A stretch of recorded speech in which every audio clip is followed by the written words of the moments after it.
Shalom, irmãos, a paz, boa noite, feliz de estar aqui com os irmãos, uma alegria rever a todos que estão aqui, que Deus continue abençoando a vida de vocês poderosamente, amém? Você pode levantar um forte aplauso ao nome de Jesus? Glória a Deus!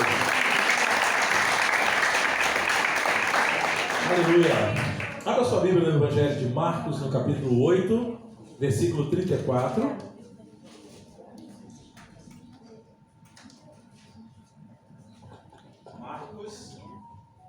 Marcos, Evangelho de Marcos, capítulo 8, versículo 34. Todos acharam, amém? Amém. Diz assim a palavra: Então, convocando a multidão, juntamente com os seus discípulos, disse-lhes: Se alguém quer vir após mim, a si mesmo se negue, tome a sua cruz e siga-me. Pai, no nome de Jesus, colocamos diante do Senhor a tua palavra, que lemos aqui nessa hora, e o nosso clamor e oração nessa hora, Espírito Santo, é para que o Senhor fale aos nossos corações, o Senhor nos ajude, nos conduza, que a tua palavra, a tua porção para essa noite seja ministrada de forma a vir tocar em nossos corações, a confrontar as nossas vidas, a fazer-nos cada dia mais parecidos contigo. Senhor, nós dependemos de Ti, Espírito Santo, dependemos de Ti, para falar da Tua palavra, para pregar a Tua palavra, para ouvir a Tua palavra e colocá-la em prática. Por isso oramos nessa hora, pedimos a Tua graça, a Tua bondade, a Tua misericórdia, e sobre a vida de cada um dos meus irmãos aqui, que a Tua palavra possa penetrar de forma profunda e tremenda no coração de cada um de nós. Oramos e Te agradecemos, em nome do Senhor Jesus, e todos que concordam, digam amém. Amém. Vamos ler juntos esse versículo? Mas naquela unção, 1, 2, 3, já vai. Então, convocando a multidão, juntamente os seus discípulos, disse-lhes: Se alguém quer vir após mim, a si mesmo se negue, tome a sua cruz e siga-me. Amém. Nós colocamos um título para essa mensagem: Sou um discípulo de Cristo ou um religioso? Quer fazer essa pergunta aí? Responda a você mesmo: sou um discípulo de Cristo ou um religioso? Nós vemos aqui nesse versículo, querido, que nós lemos agora, que o chamado de Jesus para o discipulado, ele não era apenas para os seus 12, para os 12 discípulos. Mas segundo o texto de Marcos 8,34, ele era um chamado para toda a multidão. Era um chamado diário para tomar a cruz e seguir a Cristo. Nós vimos aqui que, então, Jesus convocando quem? A multidão. Irmão, Jesus, aonde ele andava, ele atraía multidões. E ele chamando, ele convocando a multidão, juntamente com os discípulos, ele fala que se alguém quer vir após ele, que deve a si mesmo se negar, tomar a sua cruz e segui-lo. Lá em Marcos 9, 23, o texto ele fala, no versículo de Marcos 9, 23, perdão, de Lucas 9, 23, fala que a cruz deveria ser tomada diariamente, o dia a dia. Olha o que ele diz, vamos ler junto? 2, 3, já vai. Dizia a todos: Se alguém quer vir após mim, a si mesmo se negue. Dia a dia, tome a sua cruz e siga-me. Quando tem que tomar a cruz? Uma vez por mês? Quando tem que tomar a cruz? Quando eu estiver bem? Quando estiver tudo ruim? Dia a dia. Irmão, tomar a cruz. E desde já, eu quero informar aos irmãos, principalmente aos homens casados, que a sua cruz não é sua sogra. Sogra é bênção. Aleluia. Amém. Amém, irmãos? Posso ouvir o amém dos homens? Isso, pastor. Amém? Sogra é bênção. Então, queridos, a palavra de Deus fala em Lucas 9:23 que esse chamado para tomar a cruz era um chamado diário. Eu vou pedir só um pouquinho de retorno. Se estiver muito alto para ir, pode abaixar um pouquinho, não tem problema, que às vezes eu esqueço e falo um pouco mais forte, mas me dá só um retorno para eu não precisar forçar muito aqui. Obrigado, meus irmãos. Irmãos, tomar a cruz. Vamos trazer aqui uma contextualização da época, na visão da época. Porque hoje, quando a gente fala assim, toma a sua cruz e siga-me, de repente, para algumas pessoas, fica uma coisa muito subjetiva. O que é tomar a cruz? Né? Mas naquela época em que Jesus estava vivendo, era uma coisa que fazia muito sentido. Porque o Império Romano, todas as vezes que alguém estava carregando uma cruz, era um sinal claro que aquela pessoa estava a caminho da morte. Ela seria crucificada. Porque era uma forma, era uma prática do Império Romano, né, para pessoas subversivos, pessoas que cometiam erros com a sociedade, né, que eram condenados a esse tipo de morte, eles eram crucificados. Então, quando Jesus falou que aquele que quisesse ser seu discípulo tomasse a cruz e o seguisse, aquilo ali foi muito claro para os discípulos. Aquilo era uma coisa muito clara para a multidão, porque eles fizeram um link.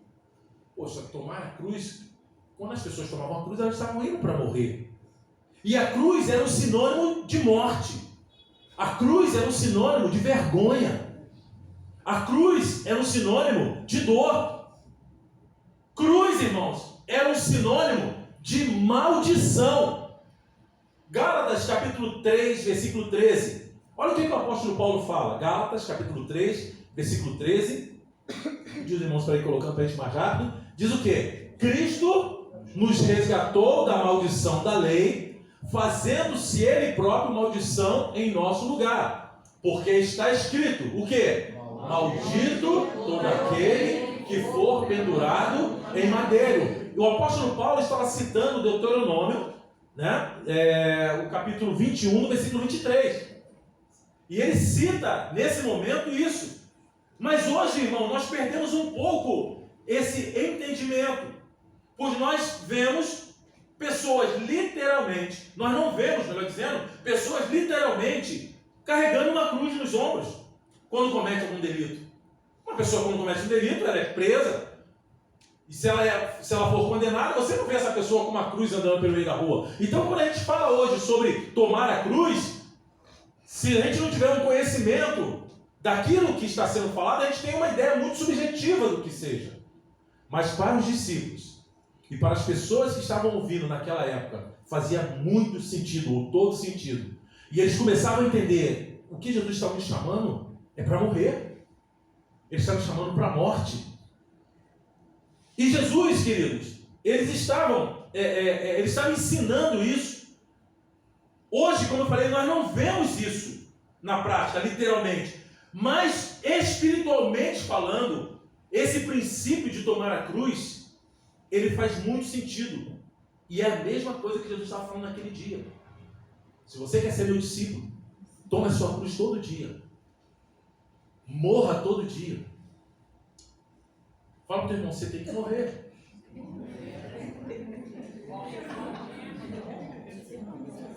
E essa morte, irmão, a gente vai entender. Não precisa ficar com medo, não. Você vai entender que morte é essa. O irmão está falando assim, irmão, eu peguei um exame aqui que não estava muito legal. Meu colesterol estava um pouquinho alto. Você está falando que eu vou morrer? Calma, não é isso. Você vai entender. Você vai entender. Jesus estava ensinando que ele seria o sacrifício perfeito e um exemplo a seguir para todos os que quisessem matar a sua velha natureza. Essa morte que o Senhor fala para nós hoje, irmãos, é a morte do nosso ego, é a morte do nosso eu, é a morte da nossa vontade. Por isso que a palavra de Deus fala, se você quiser ser meu discípulo, disse o Senhor Jesus, tome a sua cruz diariamente. Irmão, não tem como eu ser discípulo de Jesus e domingo à noite eu tomar a cruz, mas na segunda-feira eu colocá-la no cantinho e viver a minha vida. Meter o pé na jaca, como a irmã falou aqui, na linguagem hoje, sabe, né? A linguagem de hoje. Irmãos, para alguns crentes, a cruz tem sido um verdadeiro pau de sebo. Sabe o que é pau de sebo? Que era usado muito em festas, né? Na época, uns anos atrás. Hoje em dia a gente quase não vê, mas no interior, não sei se ainda usam, que é aquele pau que era passado sebo e você tinha que subir para poder pegar o prêmio lá em cima. E quando você subia, você ia escorregando. Irmãos, tem irmãos, querido, que acham que a cruz não é nem mais pau de sebo. Tem irmão que pisou no cara, ele já tira os pés com dente, já pula em cima dos outros. No trânsito, eu sempre falo isso, irmãos, é um campo propício para alguns de nós pularmos lá de cima. Cruz é lugar de estarmos mortos, querido. Por isso Jesus fala, ele ensina isso. E eu queria falar de 3 pontos hoje aqui, bem rapidamente, que o nosso tempo está bem avançado, mas que possa falar ao nosso coração, que a gente possa refletir sobre isso, do que Jesus estava ensinando, sobre matar a nossa velha natureza. Querido, eu não vou falar nada de novo aqui para você, mas é algo que nós precisamos trazer para a nossa realidade, fazermos uma análise e perguntarmos a nós mesmos: eu estou sendo um discípulo de Jesus ou estou sendo um religioso? Que nós vamos ver que tem uma grande diferença, mas muito grande, irmãos, tremendamente grande, eu falar que sou discípulo de Jesus. E o primeiro ponto, 3 pontos básicos da mensagem do discipulado. Primeiro, que Jesus fala: então, convocando a multidão, e juntamente com seus discípulos, em Marcos 8,34, disse-lhes: se alguém quer vir após mim, a si mesmo se negue. Irmãos, negar a nós mesmos, a nossa vontade, é algo extremamente difícil, falando-se de forma natural. Pela nossa capacidade humana, nenhum ser humano quer negar-se a si mesmo. Nós sempre queremos ter a primazia. Nós queremos os nossos direitos. E o negar-se a si mesmo, ele traz alguns pontos aqui que eu queria compartilhar contigo. Primeiro, o dizer não era apenas, esse negar-se a si mesmo não é o dizer não apenas para o pecado ou para as coisas erradas. Mas esse negar-se a si mesmo fala muitas vezes de nós abrirmos mão de coisas legítimas. Eu falei sobre o ego, eu falei sobre a vontade própria, mas existem coisas que são legítimas, que não são pecados, que não são coisas erradas. Mas se eu quero ser um discípulo de Jesus, muitas vezes eu vou precisar abrir mão disso, e até mesmo do meu direito, para poder cumprir a vontade do Pai. Lembra quando a gente cantava? Meu direito é de não ter direito algum. Quem lembra do resto que eu esqueci? Sua vontade é nada do que eu querer. E para isso eu empenho minha palavra numa aliança que faço por amor. Agora você vai lembrar. Eu esqueci de novo. Gente, a música é tão bonita. Lembra aí, Claudinho? Eu decidi. Uma aliança que faço por amor. Eu decidi. Ó, aqui, ó. Eu decidi, Jesus, te eleger como meu Senhor. Olha só. Meu direito é de não ter direito algum. Meu querer é tão somente o teu querer. Para isso eu empenho minha palavra numa aliança que faço por amor. O que diz mais? Aceita, Senhor, a minha vida. Olha que coisa séria. Aceita, Senhor, esta aliança, aroma suave em tua presença. Seja sempre o meu louvor. Agora eu esqueci que eu perdi o pique da música. Mas a música é muito séria. Aceita, Senhor, a minha vida. Aceita essa aliança. Que aliança, irmãos? De morrer. De morrer para as coisas do mundo, morrer para o meu ego, para a minha vontade. Mas o mais difícil, queridos, talvez não seja eu morrer para aquilo que eu sei que é errado, porque eu sei que eu tenho que morrer. O problema é quando eu preciso morrer para aquilo que é legítimo, para cumprir a vontade do Pai. Aí que está a diferença entre o discípulo e o religioso. O descanso é algo legítimo? Sim ou não? Você descansar. Mas às vezes eu preciso abrir mão do meu descanso para estar com o Senhor. um prato de comida. Às vezes eu preciso abrir mão para poder estar com o Senhor. Amizades. Ter amigos é legítimo? Ter amizades, sim. Mas às vezes você precisa abrir mão de amizades. Dependendo dessas amizades, você precisa... Para quê? Porque ela não está de acordo com a vontade de Deus. O lazer. Irmãos, a palavra... Você às vezes precisa abrir mão de pai, de mãe, de filhos. Isso é muito sério, queridos. E você vai entender isso. Vamos ver na palavra? Lucas capítulo 14. Lucas capítulo 14, versículo 25 a 27. Olha o que diz a palavra. Grandes multidões o acompanhavam, e ele, voltando-se, lhes disse: se alguém vem a mim, e não o quê? Vamos ler juntos aqui? 1, 2, 3, já vai. Se alguém vem a mim, com fé. Se alguém vem a mim e não aborrece seu pai, e mãe, e mulher, e filhos, e irmãos, e irmãs, e ainda sua própria vida, não pode ser meu discípulo. E até o 27. E qualquer que não tomar a sua cruz e vier após mim, não pode ser meu discípulo. Volta para o 26. Irmãos, se alguém vem a mim e não aborrece, em algumas traduções estão, se não amar menos.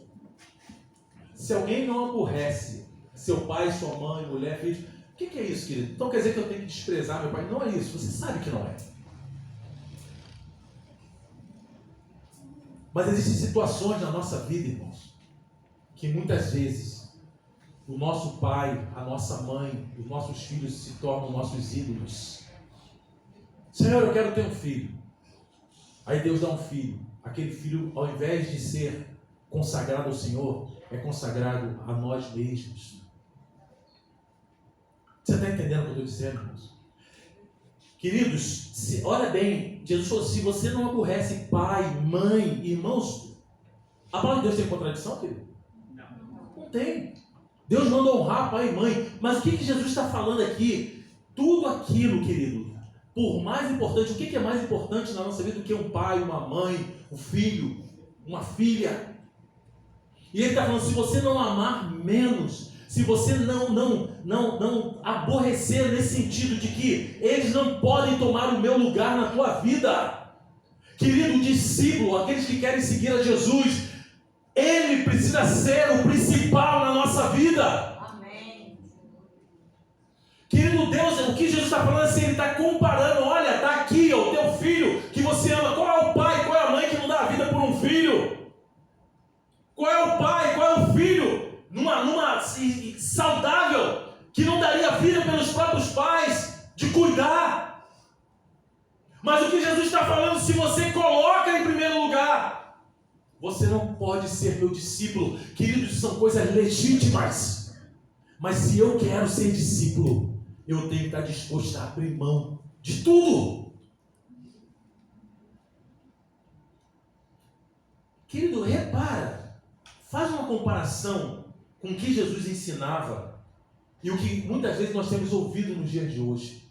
Jesus não pregava mensagem para encher, para trazer. A multidão seguia, irmãos, porque havia unção tremenda nele. Mas parece que Jesus falava coisas não para atrair pessoas, mas para repelir, para afastar. Porque Jesus não estava preocupado com multidões, querido. Ele estava preocupado com aqueles que o amassem, com aqueles que queriam viver para Ele. Por isso que a mensagem, irmãos, que Deus tem mandado nós pregarmos nesses dias, não é uma mensagem que bonita, floreada, não é uma mensagem que vai falar, puxa vida, que mensagem abençoada, mas é uma mensagem, irmãos, que vai nos fazer sair por essa porta e chegar em casa e chorar, que vai nos confrontar. Irmãos, o Senhor precisa ser o primeiro lugar na nossa vida. Não tem negociação. Ele não pode ser uma segunda opção quando nada deu certo. Já viu aquela frase, irmãos, agora só nos resta orar? Não! O que eu quero Eu fiz tudo, eu tentei de tudo. Como nada deu certo, vamos orar então. Não, querido. Primeira coisa que você precisa fazer é orar. Amém. E depois que você ora, ora de novo. E por final, ora mais um pouco. Mas eu não consigo orar. Ora pela tua vida de oração. Irmãos, a Bíblia fala que é a loucura do Evangelho. Querido, põe a mão na tua cabeça. Se você não orar, você vai orar. Você vai. Em nome de Jesus. Em nome de Jesus. Querido, ora por você mesmo. Cai endemoniado, se liberta, se levanta. Mas Jesus tem que estar em primeiro lugar. Negar a si mesmo, querido. O negar é isso, não é? O primeiro. Não! É negar mesmo. A tua vontade, a minha vontade não pode prevalecer. Aleluia! Isso é muito sério, irmãos. O religioso, ele quer um ambiente bom, um ambiente agradável. Um ambiente onde ele vai receber uma palavra florida, que vai fazer bem para o seu ego. Mas a palavra de Deus, nesse aspecto, ela nos confronta. Querido, Jesus pregava isso e a multidão continuava seguindo. Talvez pelos sinais, mas pela palavra. Porque eles falavam assim, ele prega como quem tem autoridade, não como os fariseus. Irmãos, as pessoas sempre virão buscar o pão, sempre virão buscar a cura, e é legítimo. É legítimo. Mas esse momento que nós estamos vivendo, nesses dias, irmãos, Deus está chamando uma igreja que entenda que Jesus é o Senhor. Deus está chamando um povo para entender que Ele não divide a sua glória com ninguém. Deus, Ele é nosso Pai amado, nosso Pai bondoso, mas Ele não vai ficar acariciando os meus caprichos. Ele quer obediência à palavra. E a palavra nos diz, irmãos, que se eu quero ser discípulo, diga, discípulo, eu preciso negar a mim mesmo.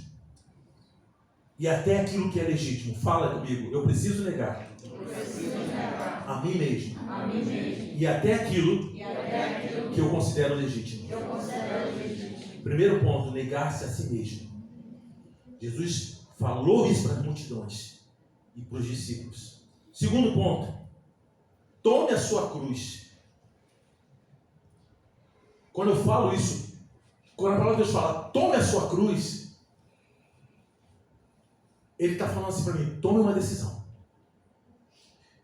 Irmão, nós estamos vivendo uma época, eu não lembro se eu falei isso aqui, se foi na escola bíblica, que domingo de ceia a igreja lotava. As pessoas às vezes não apareciam domingo nenhum, mas domingo de ceia, o cara fazia até um Superman, entrava dentro da cabine telefônica, sai de lá com um terno, super crente, quase cai, super crente. Eu tive um professor que ele falava assim, ele falava palavrão para o estudo. Ele falava assim, não, eu sou cristão, viu? Sou presbítero. Durante a semana eu falo, brinco, falo palavrão mesmo, mas domingo, não. Domingo eu boto meu terno. Grito Shazam e viro crente. Queridos, tome a sua cruz, tome uma decisão de morrer. Eu e você precisamos tomar uma decisão. Irmão, quando você e eu entregamos a Jesus, nós tomamos uma decisão de morrer. O Evangelho são boas novas, mas o discipulado, a caminhada, fala de um custo. A salvação, irmãos, é pela graça. Se você entregou a tua vida a Jesus, você é salvo pela graça. Mas a caminhada, você quer ser um cristão, você quer refletir a imagem de Cristo, você tem que ser um discípulo de Jesus. Você e eu precisamos morrer. Negue-se a si mesmo. Segundo, toma a cruz. Lembra? Quando os romanos botavam a cruz nas costas de alguém, o que aquela pessoa estava indo para onde? Para a morte. Aí eu entendo o seguinte, querido. Eu quero falar com você, característica de uma pessoa morta. Qual é a característica de uma pessoa morta? Primeiro, uma pessoa morta não tem vontade própria. Você já viu algum defunto, na hora do enterro, que ele está sendo, antes do enterro, que ele está sendo arrumado lá, ele virar e falar assim para a pessoa que está arrumando, olha só, A minha mulher cisma de botar esse terno. Eu nunca gostei desse terno. Você não tem um terno rosa, um terno lilás? Estranho esse defunto, né? Só uma ilustração. Irmãos, defunto não tem vontade própria. A roupa que colocaram nele é quem vai ser enterrado. Vocês estão entendendo? Segundo ponto, o defunto, ele não tem poder de escolha. O falecido será enterrado no cemitério do Catumbi. Não. Catumbi não, Jardim da Saudade, meu amigo, por favor. Gramado, tudo bonitinho. O defunto não tem vontade, irmão. Ele não tem escolha. Defunto, ele não sente dor, alegria, raiva. Você pode estar lá. Está lá o cara lá no caixão. Pode chegar alguém e falar assim: miserável, cheio da grana aí, não deixou nada para ele, só deixou dívida. O defunto, ele não vai reclamar. Quantos estão entendendo? Estou falando de uma forma mais suave, gente, para não ficar pesado, tá? Porque o defunto, ele não vai reclamar se você falar mal dele. Era um pão duro, era um sovina. Defunto não tem opinião. Como é que você quer o teu jazigo? Né? Com mármore do Egito? Ou você quer só aquele... O defunto, ele não vai no cemitério antes, a não ser que ele ainda esteja vivo, né? Mas se for um defunto morto, ele não vai. Ele não tem opinião. O defunto, irmão, ele fica no lugar, ele fica na posição que alguém colocou. Se de repente botou no caixão ele assim de bruço, ele não pode falar: eu não gosto de morrer de bruço, eu gosto de morrer de ladinho. Irmãos, o defunto, do jeito que você colocar, ele vai ficar. Porque ele não consegue, ele não tem opinião. Trazendo isso para nós, querido. Quantos já morreram com Cristo aqui? Amém. Oh, não senti firmeza.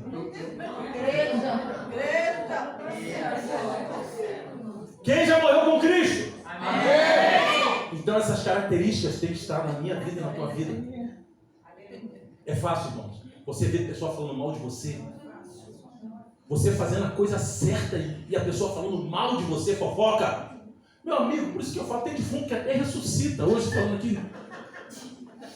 Eu vi uma vez dentro do ônibus, né, Paulinha? Paulinha daqui, dentro do ônibus.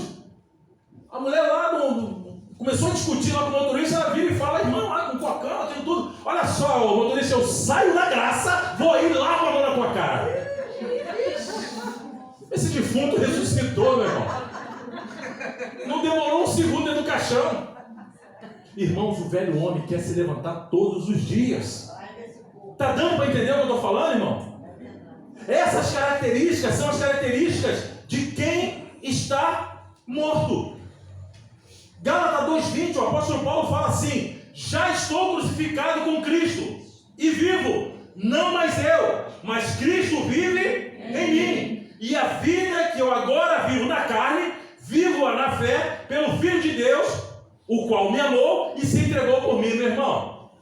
É muito lindo isso que o apóstolo Paulo está falando e verdadeiro. Mas você e eu temos a capacidade de falar isso para o Senhor. Já estou crucificado. O que significa isso? Estou morto. Logo, já não sou eu quem vive, mas Cristo vive em mim. E esse viver que agora eu tenho na carne, eu vivo pela fé no Filho de Deus que me amou e se entregou por mim. Isso é muito sério, irmãos. Não mais eu, mas Cristo vive em mim.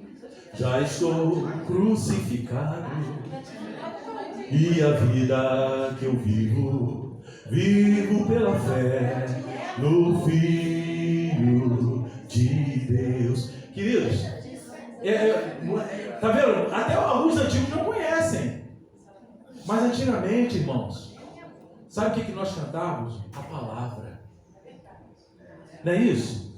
Não estou condenando você não conheceu não, mas nós precisamos cantar mais a palavra, porque a palavra de Deus fala que nós devemos falar a Deus com salmos, com hinos e cânticos espirituais. E esse cântico, não mais eu, mas esse versículo, ele é uma canção que nós cantávamos durante muitos anos, e essas são as características de quem está pronto para dizer não à própria vontade. Quais são as características? Não ter poder de escolha, não ter vontade própria, não sente dor, não sente alegria, não sente raiva, não tem opinião. Queridos, entendam, eu estou falando isso de uma forma... Não que, como seres humanos, como pessoas, nós não tenhamos. Estou falando de uma pessoa curada, uma pessoa que entende. Porque é fácil? Não é, irmãos. E nós somos provados todos os dias. Todos os dias nós somos provados. Agora você vai lembrar. Todo dia o pecado vem. E o quê? Me chama.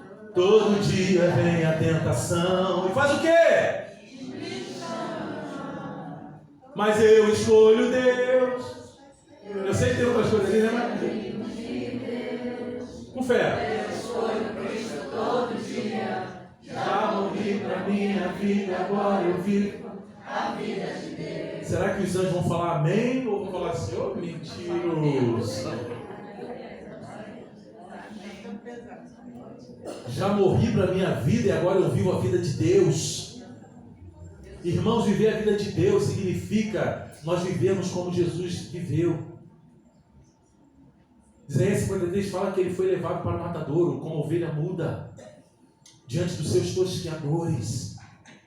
Isso é muito sério, irmãos. Isso é muito sério. Somos discípulos ou somos religiosos? Porque se eu sou um discípulo, essas características precisam estar na minha vida. Essas características de um cristão, de um discípulo. E eu queria, já estamos caminhando para o final, vamos entender a tricotomia do homem. O que é isso? O homem é feito de corpo, alma e espírito. Romanos 8,16, a gente já vai ler, antes de botar Romanos, coloca o projeto para mim, Tiago, por favor, aquela foto. Tricotomia humana: corpo, alma e espírito. Essa é a formação do homem, essa é a minha formação, é a tua. A palavra de Deus fala em 1 Tessalonicenses 5,23: e todo o vosso espírito, alma e corpo sejam plenamente conservados irrepreensíveis para a vinda do nosso Senhor Jesus Cristo. 1 Tessalonicenses 5,23. Vamos entender, a gente falou sobre não termos vontade, a gente falou sobre o defunto, aquele que morreu, não tem escolha. Vamos entender isso melhor. Romanos 8,16, depois a gente volta ali.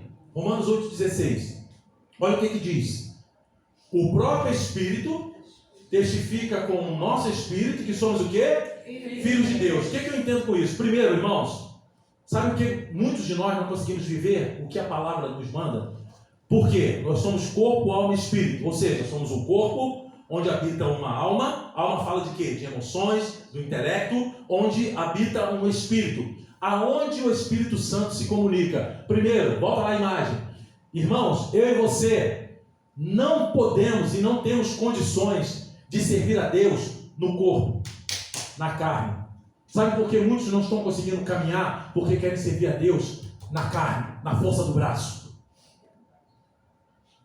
E Deus ele não trabalha com a carne, pelo contrário, ele diz que a carne significa o quê? A velha natureza tem que morrer. É nesse sentido. A velha natureza precisa morrer. Querido, se ela não morre, se a carne se levanta, nós não vamos conseguir caminhar. Primeiro, a carne fala o quê? Do homem exterior. Ou seja, Romanos 8,8 fala que aquele que está na carne não pode agradar a Deus. O que é isso? Domingo à noite para a igreja, mas segunda-feira eu estou no motel.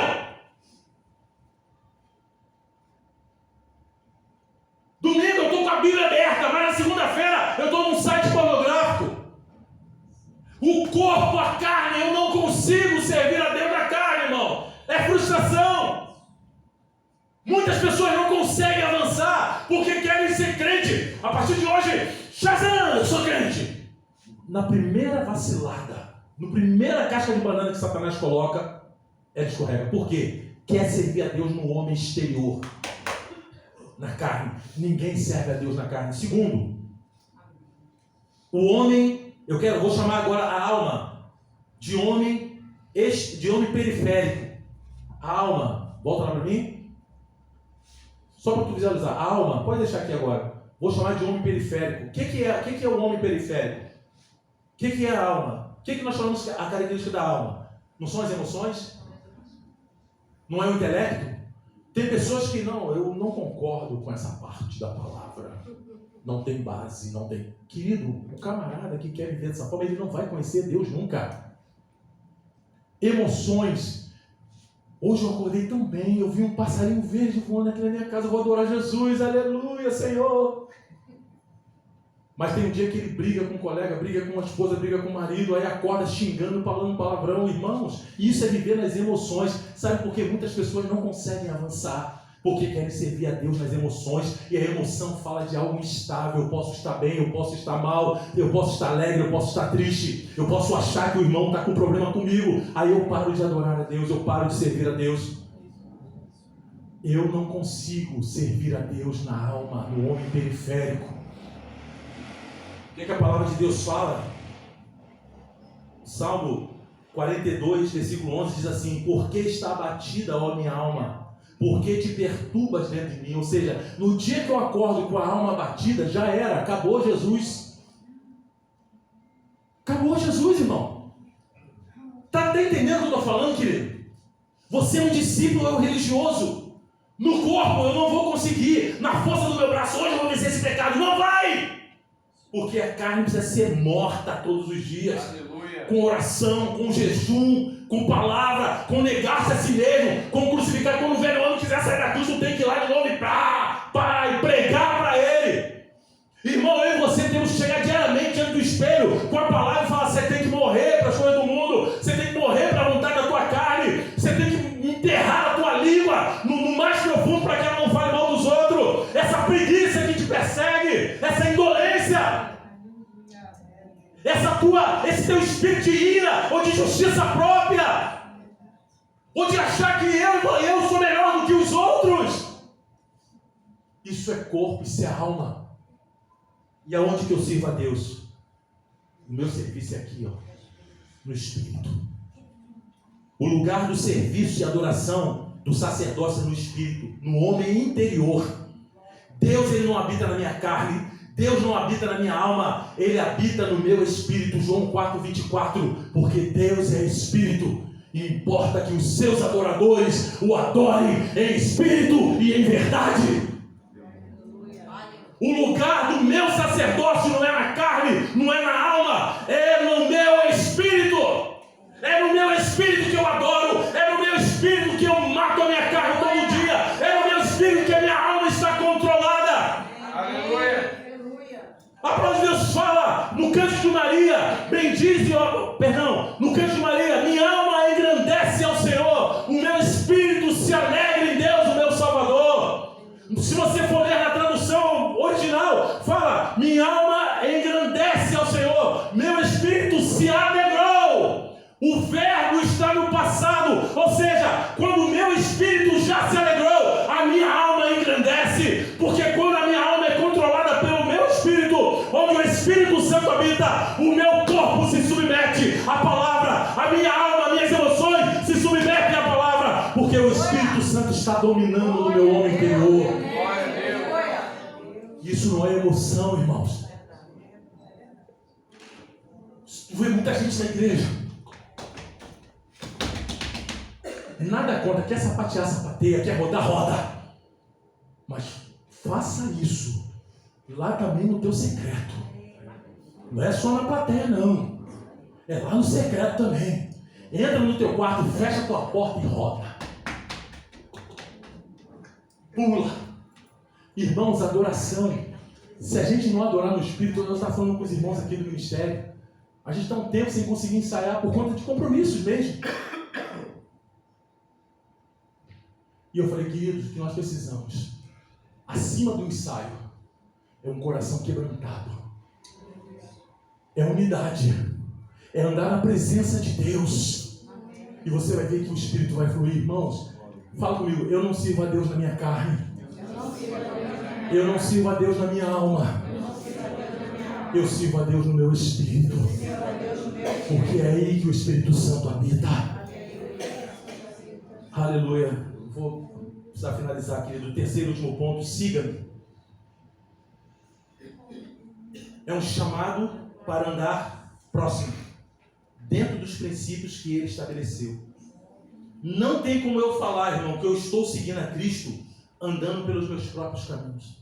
Não existe. Não, eu sou seguidor de Cristo, mas eu ando nos meus caminhos, nos caminhos que eu trilho, não no que a palavra de Deus me orienta. Se aqui não está bom, aí eu vou para outro lugar. Ponto. Se aqui eu sou confrontado, aí eu vou para um lugar onde não me confrontam. Aqui que eu estou falando não é nem local não, tá, irmão? Estou falando de uma forma geral. Para as pessoas não pensarem que a gente está falando joga direto para ninguém, irmão. Tem que ser papo reto, amém, querido? Estou falando no geral. Isso aqui tem acontecido.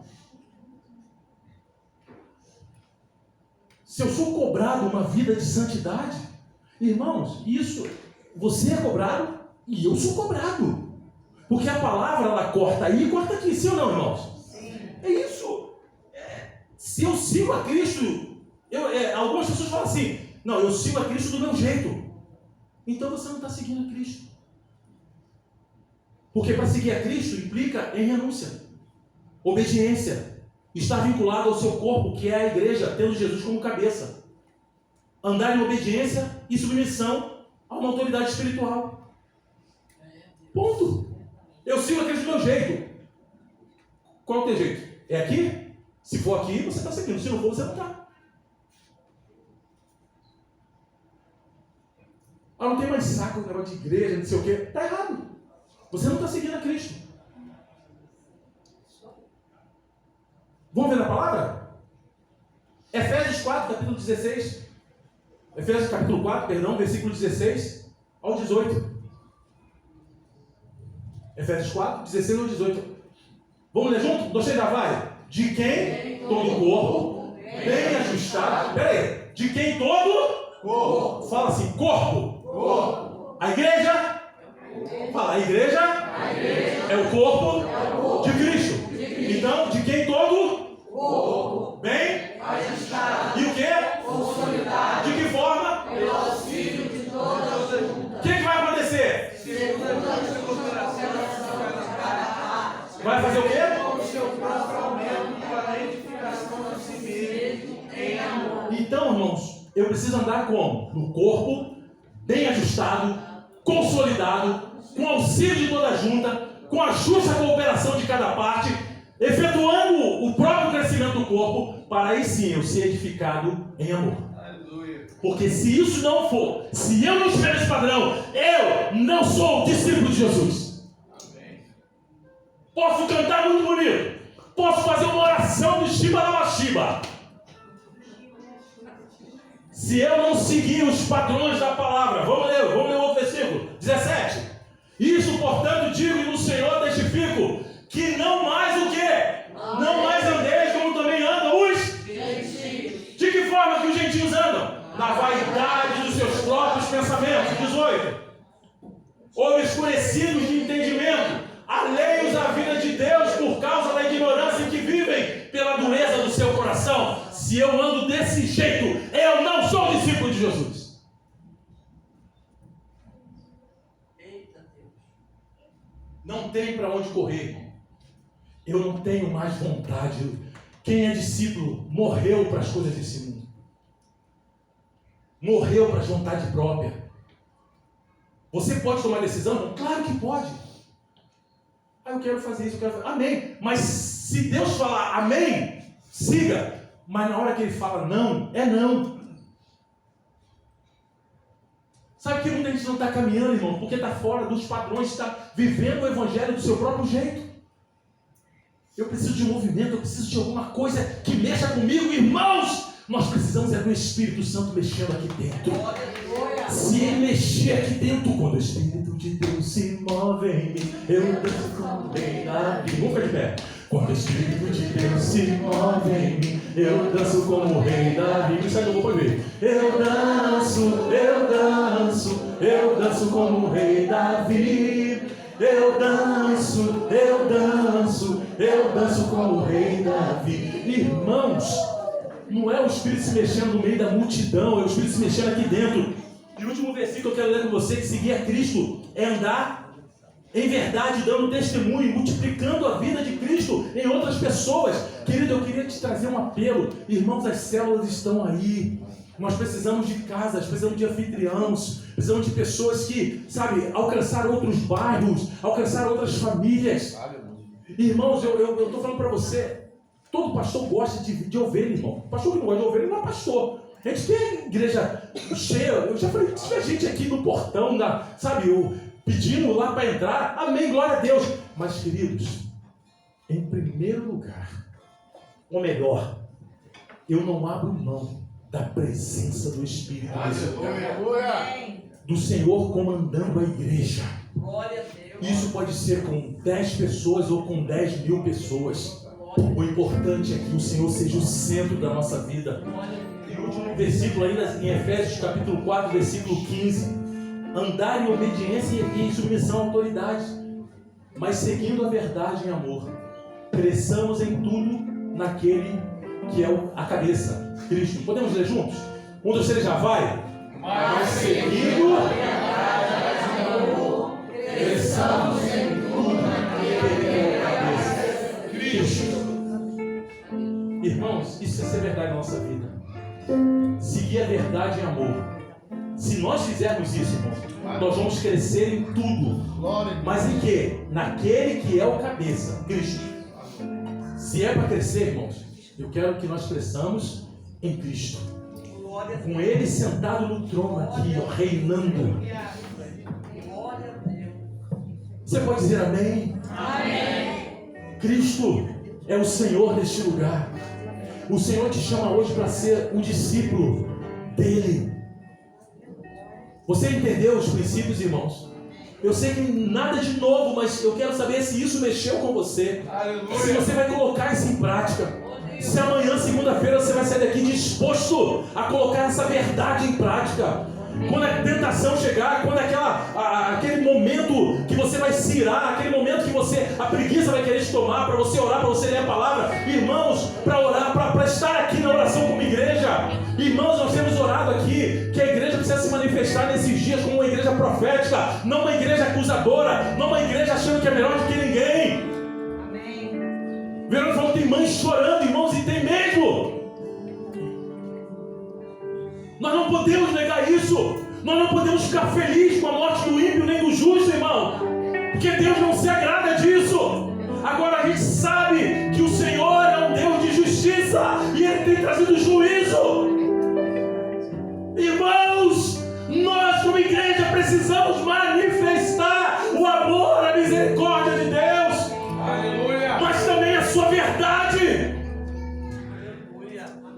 Isso é muito sério, queridos. Irmãos, eu e Paulinha, nós estamos saindo de Juiz de Fora. Nós vamos sair de fora terça-feira. Sabe que hora que a gente já está chegando aqui no Rio? Por volta de 1 hora, né, Paulinha? 2 horas da tarde. Foi na hora que a gente começou a saber que estava acontecendo várias coisas acontecendo justamente por onde nós íamos passar. Na segunda-feira à noite eu falei, Paulinha, acho que quer ficar mais um tempo. Minha filha pediu para a gente ficar um pouco mais. Meu genro precisou viajar a serviço. Aí na segunda-feira à noite, nós estávamos decididos a vir terça pela manhã. E a gente, não, vamos ficar então. Na terça-feira nós tivemos toda essa notícia. Sabe o que é isso? É cuidado de Deus, irmãos. Deus tem cuidado de mim e de você. Nós precisamos cuidar dessas pessoas. Irmão, eu quero falar uma coisa para você. Desculpa tomar um pouquinho mais do tempo. Deus tem me falado, para de se apaixonar pela igreja. Sabe por que eu estava ficando doente com algumas coisas, irmãos? Porque eu estava me apaixonando pela igreja. E Deus falou, para com isso. Você está se apaixonando pela mulher de outro homem. Você tem que se apaixonar pela tua esposa, Ana Paula Gomes Silva, cada dia. A cada dia. A igreja, você tem que cuidar. Você tem que pastorear. Você tem que alimentar. Você tem que apacentar. Não é ficar apaixonado pela igreja. O irmão não veio hoje. Ai, meu Deus do céu. Estou tendo até o violão no tal. Desculpa, meu irmão. O irmão não veio para oração. Querido, não quer vir? Não vem. Não quer vir para o culto? O que eu posso fazer? Eu vou te animar, eu vou cada dia mais. Mas eu não vou mais me apaixonar por você. Eu tenho que me apaixonar pela minha esposa. Para você.